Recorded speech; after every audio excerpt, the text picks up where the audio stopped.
what what it entails in the region and San Joaquin County specifically. At the outset, we're focusing on these three reports that we've done since, I think we've released them between May and June. One might have come out in early July. And they're looking at commuting, which the Center for Business and Policy Research has done for many years now in partnership with SJCOG. Thank you very much, SJCOG. Greatly appreciate the work that we do together on this. But we wanted to look beyond just commuting as numbers of people and really look at the significance of it in terms of what does it mean for our sources of income? What does it mean in terms of the structure of our labor markets and the socioeconomics of those that are commuting? And it's more than just a number of people going here or there. There's a lot of dimensions that have really become significant to this region, to San Joaquin County, to the cities of San Joaquin County, and those throughout the North San Joaquin Valley that need to be highlighted. And that's what we've tried to do through this series of reports and what I'm going to focus on today. Before I get into that, besides thanking SJCOG again for their support of this work, I also wanted to acknowledge my colleague, Stephen McCarty, who's compiled mass majority of this data that I'm presenting today. Thank you, Stephen, for doing that. Also wanted to thank North Valley Thrive, who's supporting us through a Catalyst grant for the North San Joaquin Valley Data Compass, where a lot of this data at a regional level also lives and will be living in the future through conversations with you all.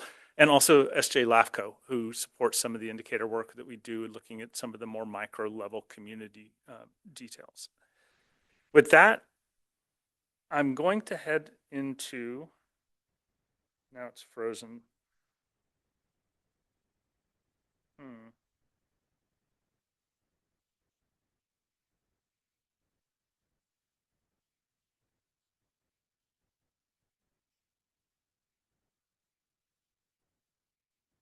Yeah, there we go. Okay, it's unfrozen. Thank you, Isaiah. Into our first report, and this spotlight is looking at a distinct set of data that we've looked at before but haven't checked out for a while, and it's called the Census Transportation Planning Products, CTPP.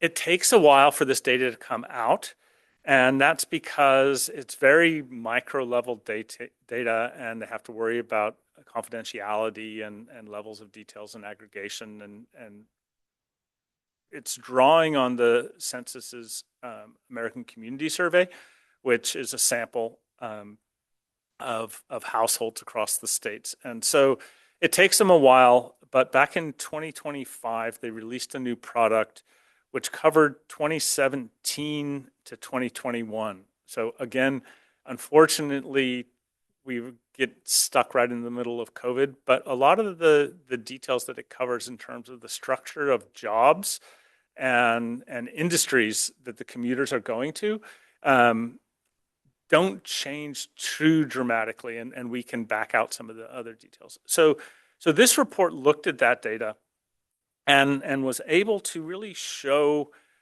what are the jobs people are commuting for, what are the industries people are commuting to. And in that, it highlighted how we have changed and how we are continuing to change in terms of the importance of employment in the area. What it shows, thinking about it in terms of implications, right, beyond just commute numbers, is that there are really two distinct commute markets dynamics that are occurring. One is that between the North San Joaquin Valley and the Bay Area, and the other is between counties within the North San Joaquin Valley, where we've seen this emergence of a distinct labor market where there hadn't been a really defined intra-regional labor market previously. The components are a little bit different, and I'm going to show you some data which will talk about that. But despite the story, which we've told over the years, of how important the commute is to the Bay Area, and it is, it's really significant and it matters a lot.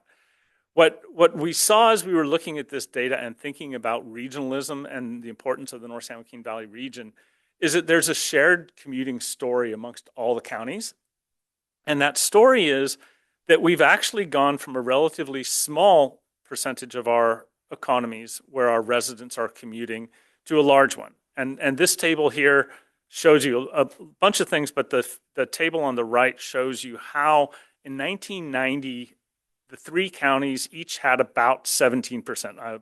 Merced was down to 15%, and Stanislaus and San Joaquin County had 17% of their residents worked outside of their counties. And how over the decades, more and more people have begun commuting outside of the county. And that pre-COVID, the last 5-year data source that we have, which is the more reliable data, shows that by that period, 2016 to 2020, we were up to 30% of Merced County, 29% of San Joaquin County, and 27% of Stanislaus County residents were working outside of their county in their primary job, which is a big story in terms of what's occurring. And again, how do we show the structure?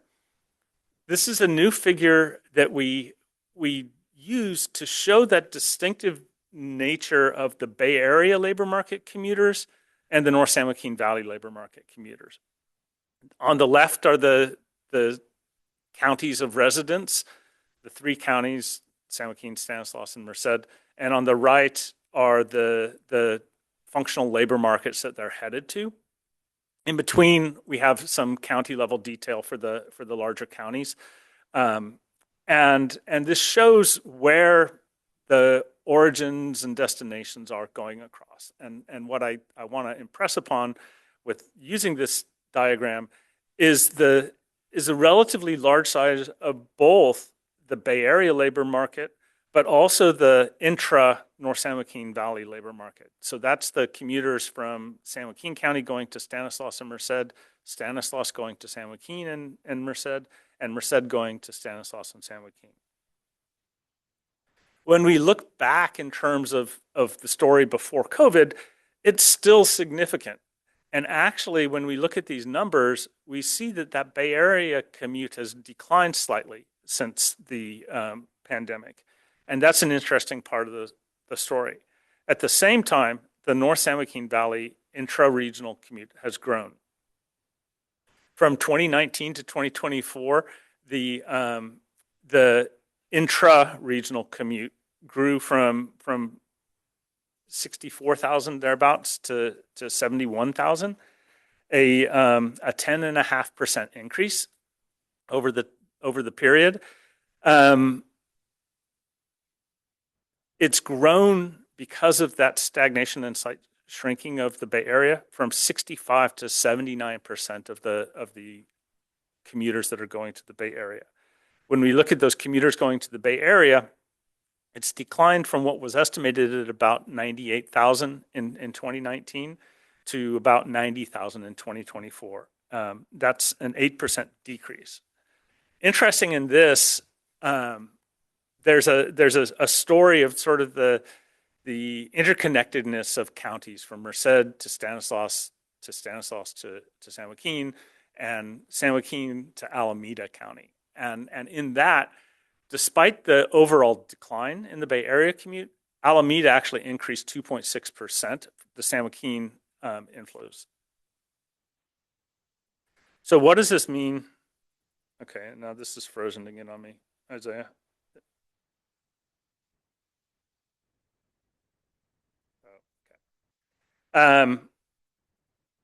Looking at pre and post pandemic, we see that the number of commuters in net from Stanislaus and Merced had recovered and grown slightly in both of those counties, but it still hasn't recovered in San Joaquin.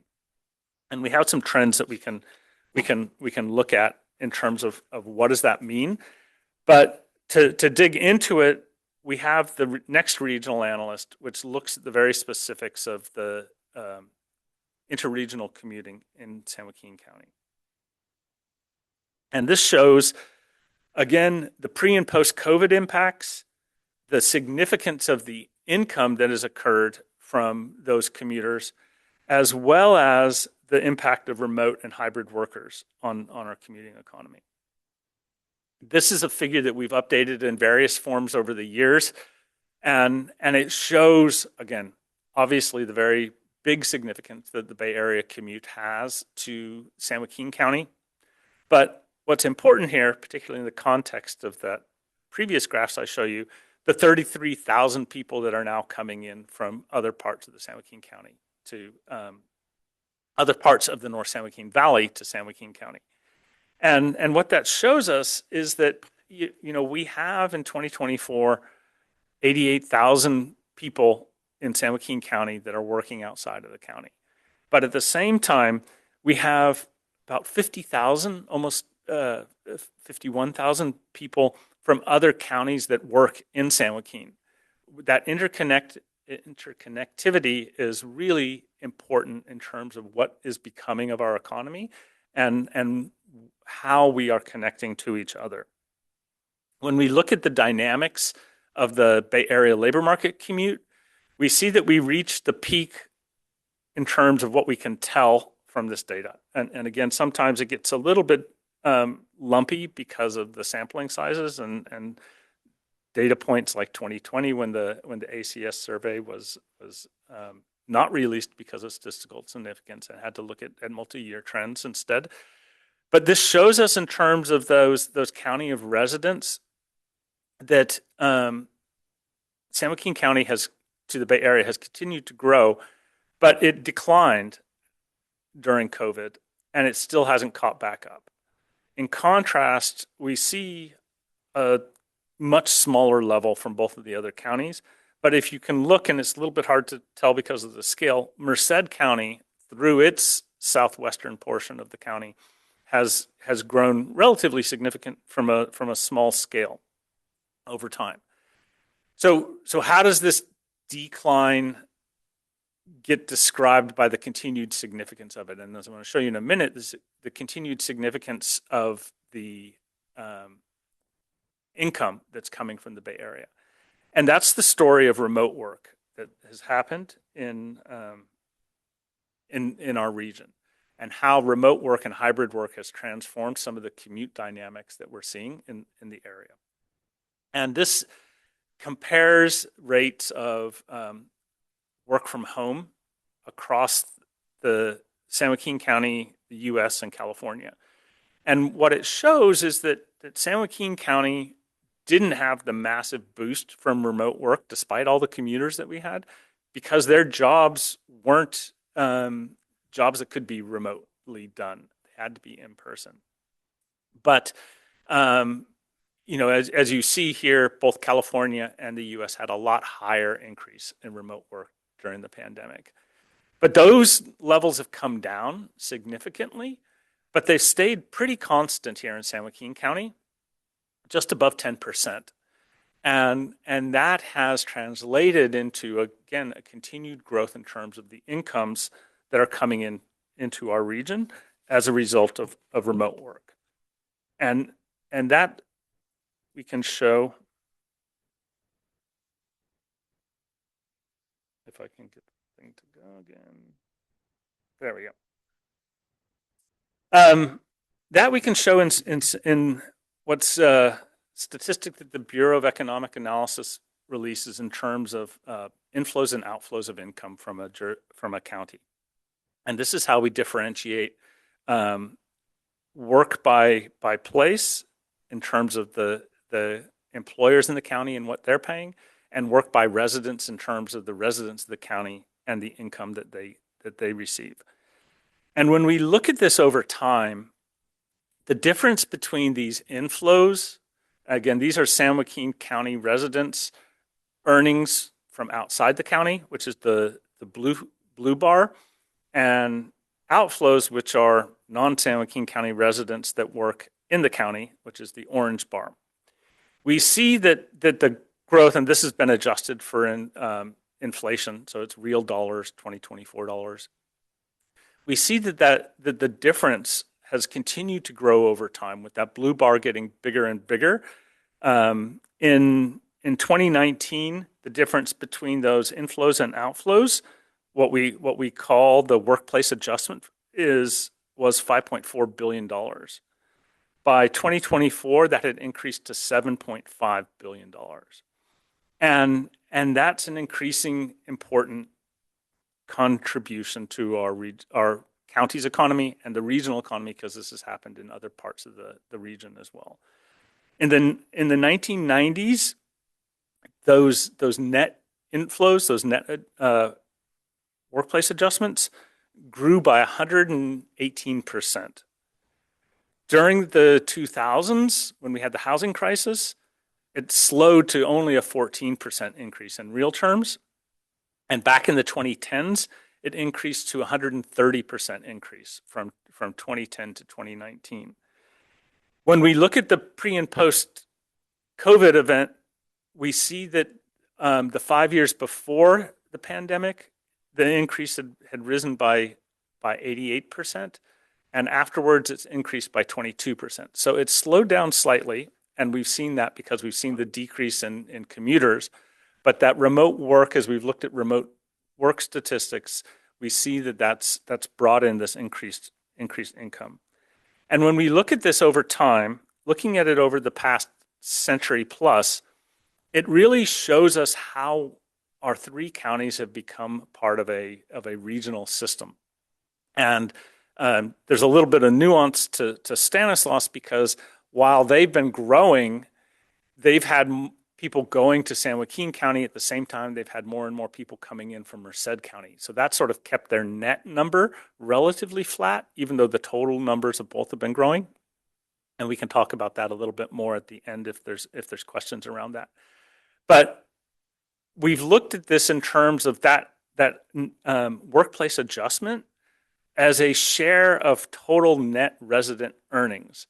And we see that in 2024, that's grown to over 22% of the county's net resident earnings are coming from outside of the county now, which is huge growth. And particularly when we look back by the early 80s, late 70s, we were at zero, and we were actually negative. We were sending money outside of the county in terms of we were sending more money outside because the workers were coming from other areas to work here.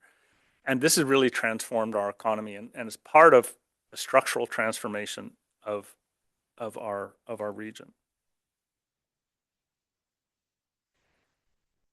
So then what does it mean that we have all these people commuting and we have all these incomes coming and going? Well, despite the fact that we might have slightly fewer commuters going to the Bay Area, we still are recognized and undeniably so as being a national leader in what we're calling long duration commuting, where we have 1 in 10 employed residents traveling 90 minutes or more each direction for work. And when we have 1 in 5 employed residents traveling at least 60 minutes each direction for work. And that is exceptional. And I've got some tables here which will show how exceptional. And that's also why my colleagues are here today to talk about what we can do about some of those challenges. We're calling those 60-minute or more commutes long-haul commuters. Again, different terms can be applied by different people, but just for our purposes, we're calling them long-hauled. And then the term, which is also quite well known, is super commuters for those that are commuting 90 minutes or more. And these tables show the difference across our communities here in San Joaquin County, where Mountain House and Lathrop are up at the top, Tracy, Manteca, again in the southwestern portion of the county, along the 580 corridor, and significant, but not quite as high a rate in Stockton, declining up in Lodi and Escalon. But all of our communities, or at least most all of them, higher in terms of these long duration commutes than the rest of California and the country as a whole. What's interesting is, even though Stockton has a relatively low rate compared to some of the other communities in San Joaquin County, when you look at what that means in terms of total number of people, we're actually top of the nation in terms of the cities in the U.S. If you take the top 10, this is a list of the top 10 cities by number of super commuters, and you look at it by the rate of super commuting, we are number one in the country. And when you look at our number of super commuters, our 11,280, that's more than places like Phoenix, more than San Antonio, lot bigger communities, and significantly close to places like, I mean, bigger than Baltimore even, with total number of workers at least half, if not more, than those communities, which really again shows the extent of these super commuters that we have, and more importantly, our long duration commuting. This table here shows the mean one-way commute time by community, where on average, people in Mountain House have a 50-minute commute, which is 20 minutes more than the rest of California. Those are significantly higher numbers. When we look at some local statistics in terms of who is doing this commuting, some jobs, and this isn't to say that these jobs don't have opportunity, right? People are living here because the cost of living relative to the Bay Area is higher, so it makes these jobs better. They can afford their houses. They can afford things that they couldn't afford in the Bay Area, so they're taking advantage of that for opportunity. But it does create a challenge in terms of what does that extra income imply. And when we've looked at the data here, and Stephen did a great job pulling this story out, which hasn't been told in its fullness yet. But you look at differences between men and women, and we see in San Joaquin County the percentage of men that have a long duration commute, 60 minutes or more, is 26% of all men, compared to 13% of all women. When you look at it in a community like Lathrop, 43% of all men have a commute of 60 minutes or more, and 23% of all women have a commute of 60 minutes or more. When you look at it in terms of getting up early and commuting to work, in a place like Tracy, 18% of all residents leave home before 5 a.m. Nationally, that rate's about 6%. So it's 3 times higher than the national rate. And in that context, I have lots of other things to talk about in terms of the regional economic significance, but I want to hand it over to Edith, who will talk about what SJCOG is doing in terms of engaging with these commuting, and then colleagues from Commute by Enterprise. Thank you.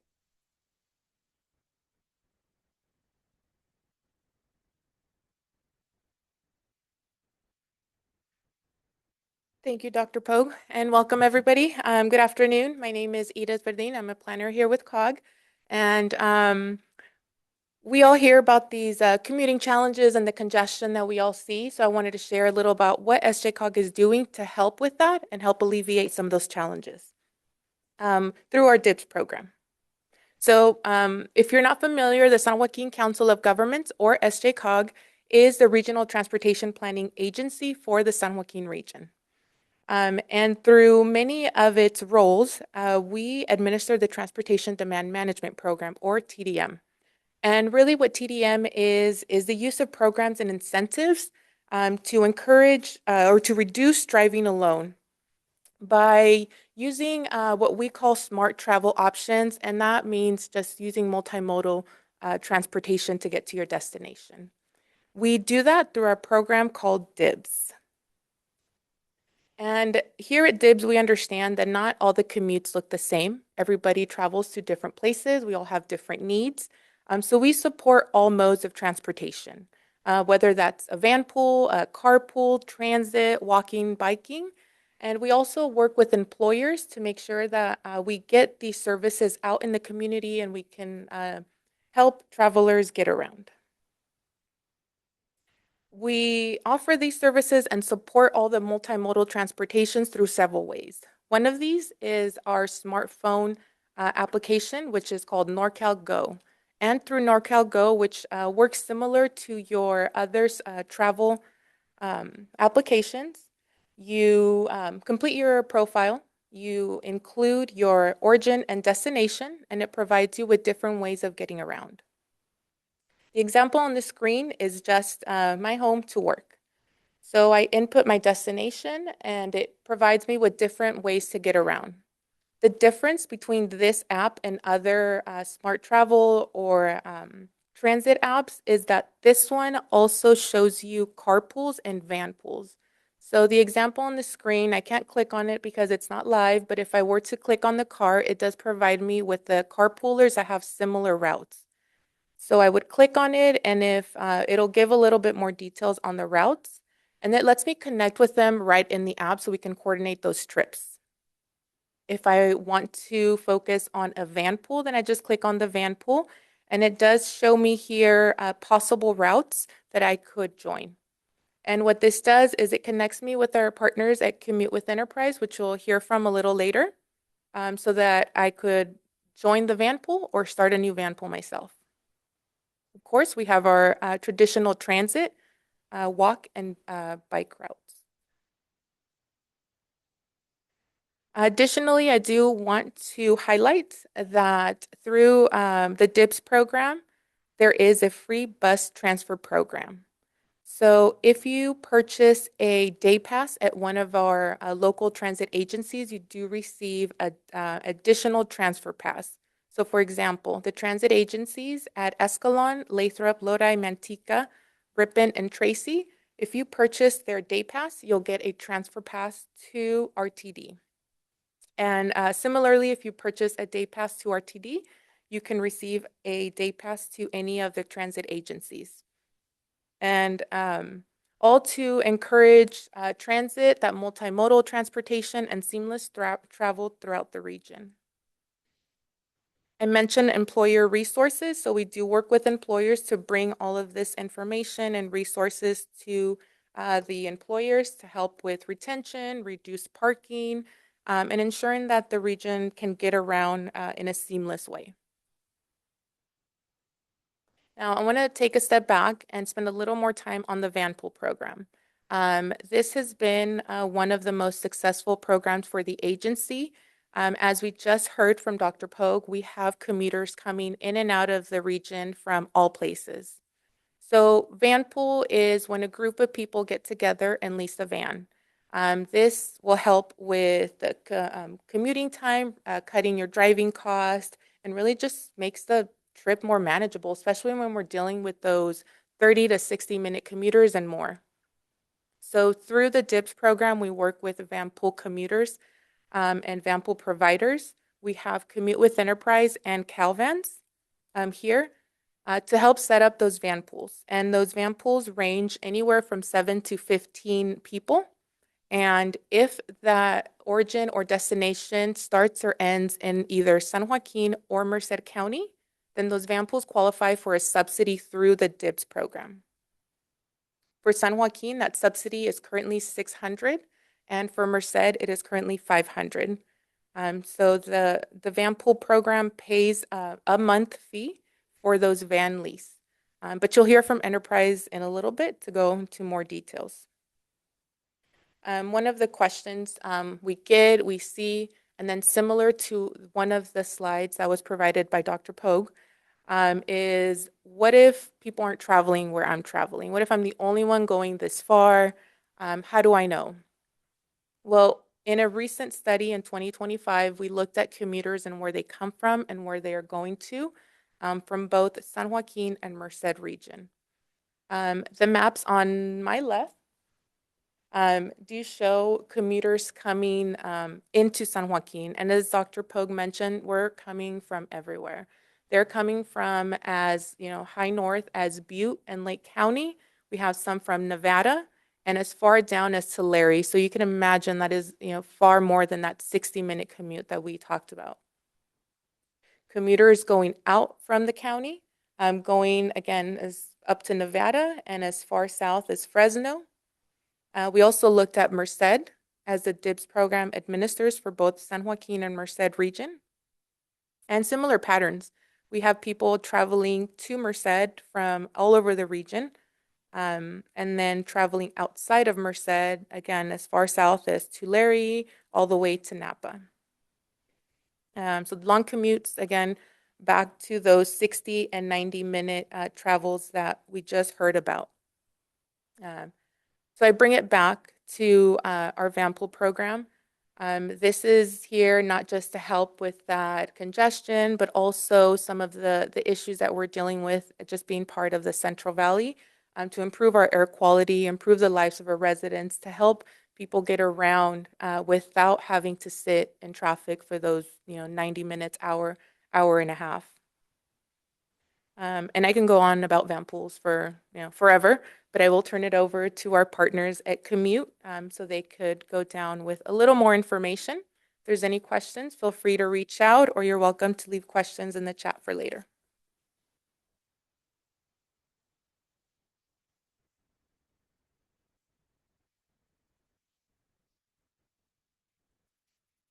Thank you, Edith, and thank you all for having us today.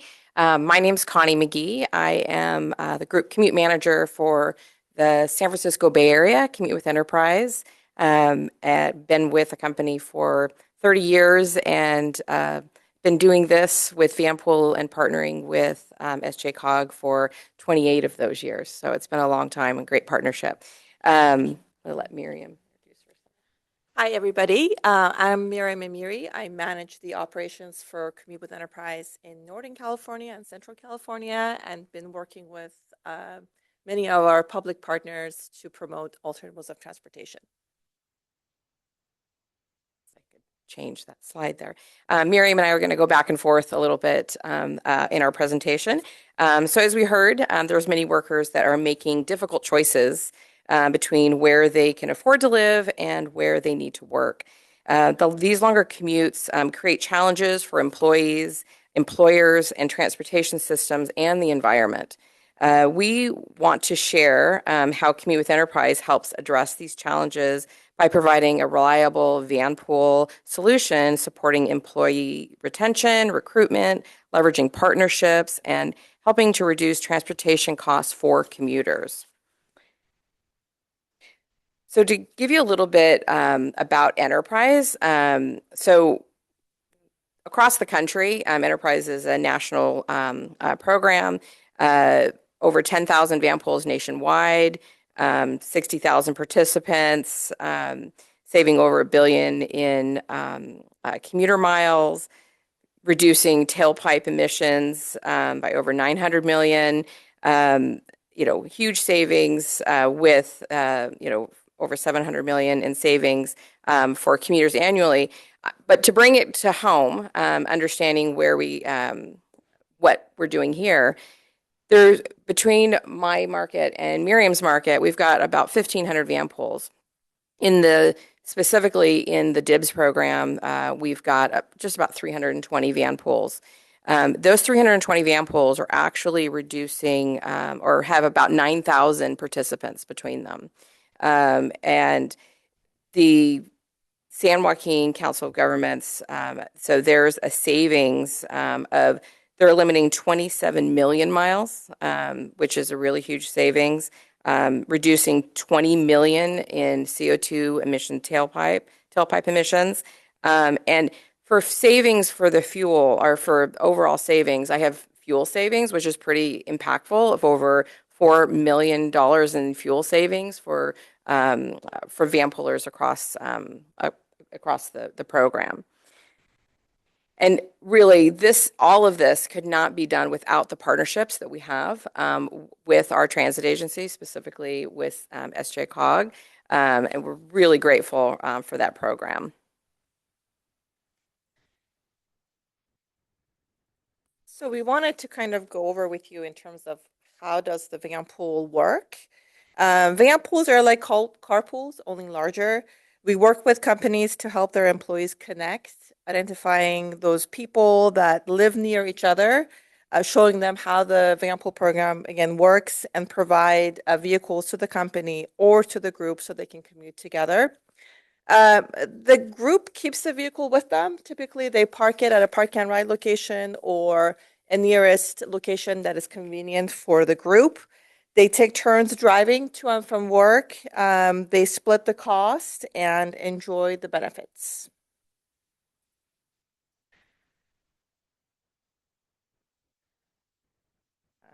Let me see that's the one right here. Okay. So, what are the benefits to the employer by van pooling? Employers recognize that transportation can directly impact workforce availability, attendance, and employee satisfaction. When organizations support van pool and commute programs, they help remove transportation barriers that might otherwise prevent employees from accessing jobs opportunities. These programs can improve recruitment, strengthen retention efforts, reduce parking demand, and contribute to sustainability goals and initiatives. More importantly, employer-supported commuting programs demonstrate a commitment to employee well-being. When workers feel supported in overcoming the challenges of long-distance travel, they're often more engaged and more likely to remain with their employer. And that's what we have seen across the board, whether it's a federal, private, or state agency that promotes the van pool program.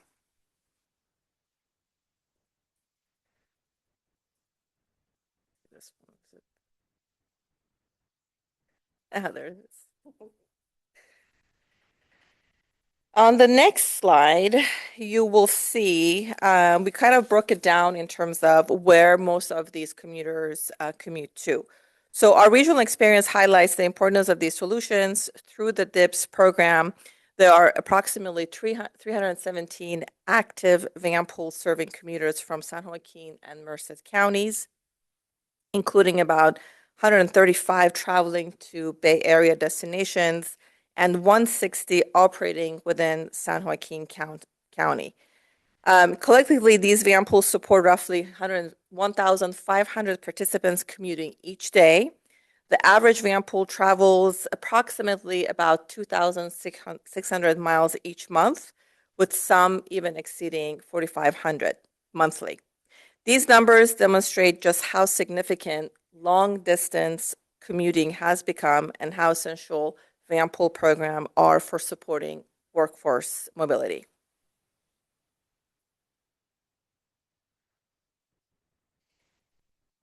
So most of the success in the program really comes from the support, both from the employer as well as from the support from the transit agency like SJCOG. So taking a look at this example, looking at the full cost that these commuters are actually incurring, they are breaking it up. There's a full program cost, and you would bring the cost down so that the average van pool participants are really paying, when you look at the transit agency subsidy that's going into this, that the employer subsidies that are often going into this, the individual commuters with this support can actually reduce their costs from 50 to 100% in some cases, depending upon the support that the employer is actually giving them.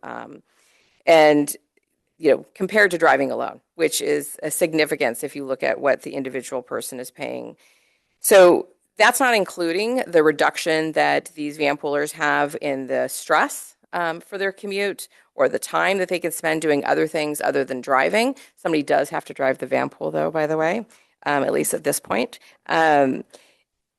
They do things like sleeping, again, for everybody but the driver, finishing their work or scrolling on their phones, which often is what's happening.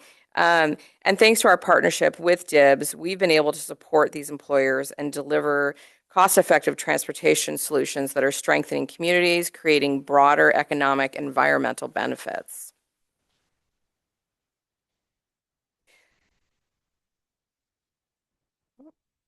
Nope, we're stuck for a second.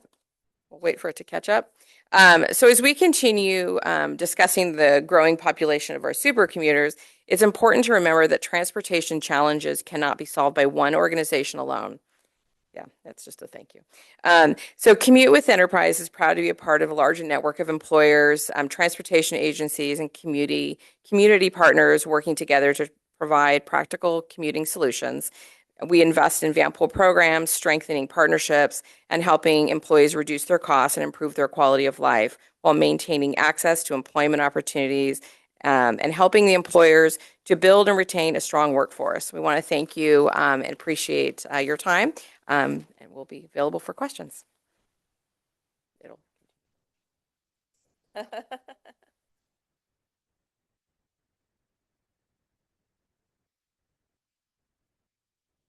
All right, thank you to all of our speakers.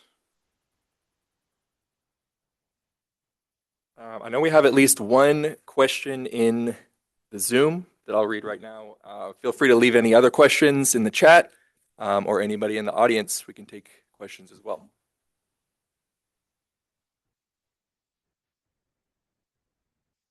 Edith, this question came up during your presentation.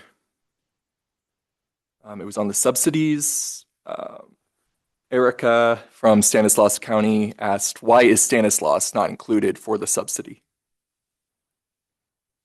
Great question, Erica. Stanislaus actually has their own Vanpool program.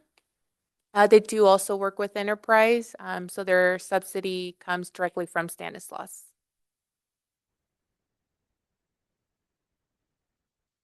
Thank you for the question. Are there any other questions in chat or in the room?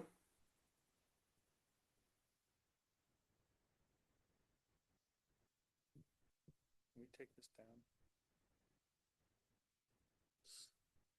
So Thomas, this is for you. So, I don't get to get these answers anymore, like just my normal work day. So back 15 years ago or so, the profile for the folks in San Joaquin County commuting to the Bay Area were middle management, public employees, people who could find a little bit better income for their jobs over there, commute. Has that changed in any way over the last 15 years? It's not changed. And this, you queued me up for my question, well, my statement I wanted to make about in terms of the significance of those workers. And what we found is it's interesting looking at the two patterns, right? Within the North San Joaquin Valley, most of what people are commuting for are the locally serving industries. So it's the ag, construction, and transportation and warehousing activities. When you look at who's going over the Bay Area, they're more traded sector jobs, as well as the management and administration. There's a big manufacturing workforce that is going over there. And when you look at using that CTPP data, which is what we looked at in the spotlight, there's about 16,000 people in the manufacturing industry that are commuting to the Bay Area. And if we added that, if we were able to retain that, and this is for Ed, since he's here, if we were able to retain or grow those jobs here, it would increase our manufacturing sector by 30%. And also the other big chunk is in what we call in the report knowledge and business services. So that's professional and technical services as well as management and administration. And there's about 20,000 people that are commuting into those industries. And if we were able to retain those, it would increase that sector by 40% in this region. So there's a lot of opportunity, and that's some of the work that we've also been involved with in terms of the North Valley Thrive and the regional initiative. We have the workforce here to grow some of those sectors, but we've not been thinking strategically about how not only do we need to alleviate in the short term the burden, but how do we create those opportunities for those businesses to grow and prosper over here? So definitely. I mean, it's not to say, I mean, people obviously being an economist, there's a cost to travel, and so they have to be compensated for that cost in some way. And particularly when you look at how high the housing cost difference continues to be between the two regions, people are doing that, but you have to have the jobs have to pay the income to make that worthwhile. And so we're still seeing a relatively higher value added job that people are commuting for in the Bay Area. Okay, while I have the microphone, the commuters to Sacramento, Yeah. it was not a very large share, and still today, it's not a huge percentage share on this, but they were public employees generally who were commuting, and that was an area that we thought, anyways, might be an area for growth. Have we seen, and this may be for Edith, have we seen much growth occurred in that commute to Sacramento? And is there fertile ground here? There's been some growth, but not a lot. And what, at least from our perspective, and Edith, I'd be very interested in your perspective with the DIBS program, but we have almost an net zero between those going out and those coming in, which is an interesting dynamic, which for the county we don't see. So we're bringing in high skilled, and we're sending high skilled or higher skilled out than the average sort of worker in the county. Well, I know that the growth of Elk Grove has had a big impact on all that. I mean, God, from when they incorporated that about 85,000 people to now where they're 185,000 people. So that's a very affordable location, and I can see where that is affecting the growth both ways. But I'm still interested in how DIBS can generate a little bit more commuters to Sacramento. Yeah, I mean that is interesting. In terms of San Joaquin County, from our perspective, and you know, of course, we're happy to look at it. But that growth of Stanislaus County workers coming into San Joaquin County has been a bigger story over the last decade or so. I have a question regarding that. And I mean, so the 12,000 coming in from Sacramento compared to the 25,000 coming from Stanislaus, that's the bigger story. And when you look at the road infrastructure there, and I know there's the 120 interchange and 99, which is a big investment trying to deal with some of that. But you know, if you drive down the 99, you see those commuters now, and you experience it firsthand as you're driving, which is different than just a decade ago, and a lot different than a couple decades ago. All right, thank you. We have some questions billowing up in chat and Zoom, so let me get to those. Matt Holmes asks, can you provide any details on the 5.2 to 5.8 billion in earnings that leave the region annually? Are they all law enforcement and government jobs? And Ophelia, tagging on to the end of that, curious what industries are working in the Bay Area. Is it manufacturing? So we have a lot of detail in that in the inter-regional. In terms of Matt's specific question, we haven't looked at the jobs that people are coming into in that much detail. And particularly because it's been relatively static, it hasn't been changing over time. So it hasn't been that interesting as a research question, but we're happy to dig into it, Matt, and see what we can find out looking at some of the key origins and destinations. Saying that as I'm talking out loud, that 5.2 billion includes commuters from Stanislaus and Merced County coming into jobs in San Joaquin County. So a Stanislaus County resident that is working at an Amazon warehouse in Tracy would be part of that net outflow that we would report in the county. So part of the growth of our transportation and warehousing industry, and as I was just talking to Andy about those Stanislaus County in commuters, would be part of that 5.2 billion.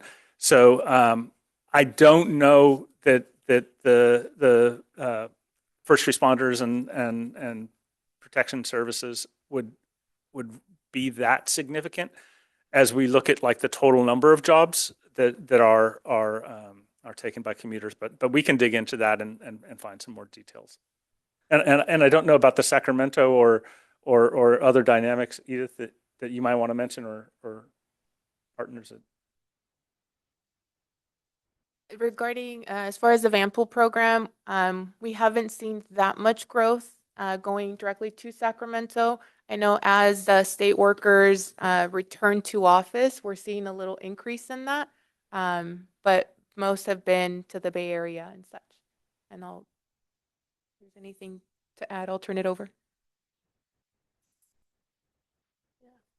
So most commuters are state agencies commuting to Sacramento.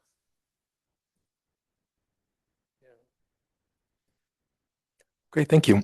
We had another question from Erica at Stanislaus County. Dr. Poe, can you please explain the slide that showed growth for San Joaquin, Merced, and Stanislaus that stayed pretty low? And I suspect her question is around why was Stanislaus so low compared to the other counties? So location, in terms of that Bay Area commute slide, the population centers in Stanislaus County are further away from those access points to the Bay Area. So that's why we see this sort of chain link connection where those that are closest, which is in the corridor in the southwest of San Joaquin County, and Los Banos in Merced County, are where we see most of the commuters going in. And that's where the growth has been coming, because those have turned into commuter communities, out of county commuter communities. Whereas the distance, even in a place like Patterson, is that bit further, that the extra time and cost begins to put that trade-off in terms of, how much more income are you going to get versus the cost that you're going to save for that time. And that's the connectivity that the highway system has and the locations of our cities in terms of why Stanislaus County has been relatively flat with that Bay Area commute growth, which I think is the slide that we're talking about. I can talk to other things too, but I think that's why that they've been relatively flat over time, is that there's that area in Patterson that is pretty significant, but it doesn't have the other growing communities like they do in San Joaquin County particularly, but also to a lesser extent, Merced. So prior to about 2005 to 7, that area, there were no Amazon employees in San Joaquin County. And today, Amazon is our largest private employer in San Joaquin County. So the number of commuters coming in from Stanislaus and Merced, is that in large part due to the distribution economy that has really just blossomed in, if we want to use the term blossomed, in San Joaquin County? Yeah, I think the growth of that sector has really driven this intra-regional labor market development. And it's not just, transportation for the county's sake. It is a mega regional story where we are providing transportation services all across Northern California. And because of that export nature of the sector is requiring a workforce that's larger. And particularly because of the nature of transportation and warehousing, it's the same reason why we have the commuters in those areas. We have those commuters that want to access the Bay Area. We have the transportation and warehousing that wants to access the Bay Area. But because of that, it's increasing the costs of living next to those areas where you would be working. So when you look at things like RENA has calculations of costs relative to average wages, you see a big disparity in some of those communities down in the southwest part of the county. And it becomes attractive for people where the cost of living is less further south in Stanislaus and Merced County to make that commute to get higher paying jobs, but those jobs aren't high paying enough to afford to live next to them in San Joaquin County. So it's grown this sort of chain link commute system as a result. So Mountain House and Lake are fast growing communities, Eric, and they have a lot of capacity really to keep growing. Is that going to keep occurring? Because they're, with these kind of large percentages of households that are commuting to the Bay Area, that's a tough number to keep up. It is, and I hope that as much as those commuters and that income's important, I hope that we can shift the kind of integration so that those employers find that their workers over here are more valuable to do. So we become integrated with the mega regional economy, so that this outlier nature of how many long duration commuters that we have can be reduced over time. And that's part of the work that we're trying to do with North Valley Thrive, is how do we make the region more competitive? How do we make it more business friendly for those jobs that people are having to commute to over there? How do we grow those opportunities that they would otherwise be commuting to? Because we have such a high incidence already of people commuting. And I think that's where we saw, even before the pandemic, some of those Bay Area commuters from San Joaquin County starting to drop off, because that cost was just so high in terms of the amount of time that you have to spend to access that higher income. And so I think it would suggest that maybe we are at a tipping point. And, you know, we it's hard to go much higher than what we're at because of those times that are necessary there, unless we improve our infrastructure, trains, or, you know, commute lanes for vans and buses and things like that, you know, so it makes it less of a burden. I don't think that with our current infrastructure, it's likely that we would go much higher. And again, just looking at that with what we've seen in the data, it's suggesting that we're probably close to the threshold there. In Tracy, there's a huge growth area for growth in terms of distribution and manufacturing with the Prologis development out there. And it really is still well short of blowing out. Yeah. And Mountain House had, you know, there's land that they've identified for industrial and whatever kind of purposes, but they really have not grown to that. And same to some extent with River Islands and the Lathrop area. Now those are going to grow, and already we have impacted transportation links on 205, and surprisingly to all of us, on 580, which I think is in large part that Stanislaus commute that's coming in, maybe even going to those. So that's going to create a tremendous burden on our transportation network that we still have not been able to financially address out here. Do you have any comments about the challenge that we're going to have with our transportation network? I mean, directly on the transportation network, it's fascinating, and this is also, and you'll have to excuse me because I've been thinking about this a lot with North Valley Thrive and the translation destination. I think a good example of what's trying to be done is what Stanislaus County has done with Stan 2030, and what has become part of North Valley Thrive, in terms of how do we create these opportunities for higher paying, good quality jobs, leveraging what our economies are already based on. And the work across the region that Beam Circular is doing to try to grow the circular bioeconomy as a key employer, where they're partnering with Lawrence Berkeley Labs to try to get those pilot scale technologies to come here and pilot plants to come from the Bay Area. That's also central to what North Valley Thrive is doing with its translation destination, where we think the fact that Lawrence Livermore Labs is 20 minutes on a good day from Mountain House. Why aren't we getting some of those spin-offs and startups here? And how do we think about building our workforce and coordinating our workforce development to capture it? Again, we have the manufacturing workers that live here.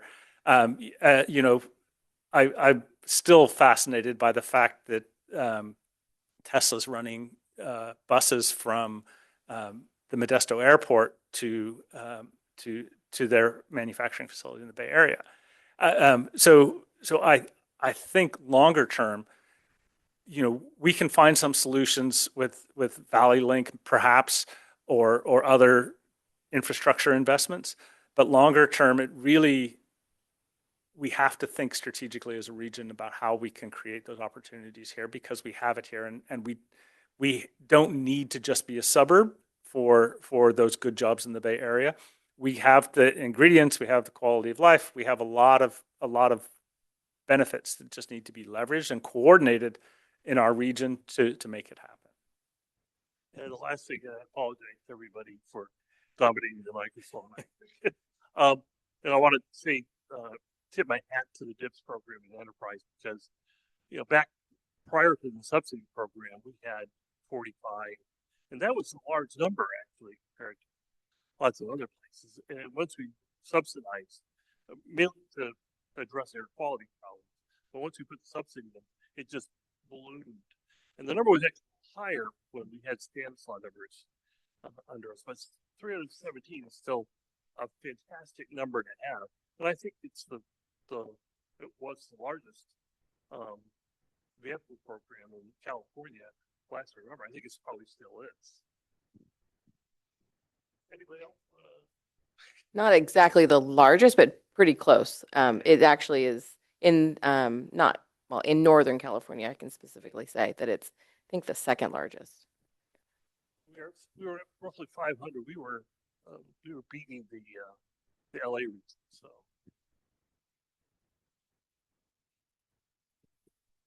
You're right. At its peak, we were at about 500 with all three counties.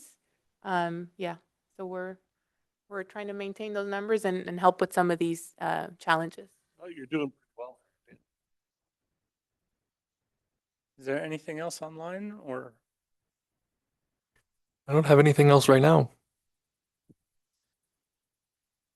Well, thank you all. Really appreciate it very much. All right. Thanks, everybody. Have a great day.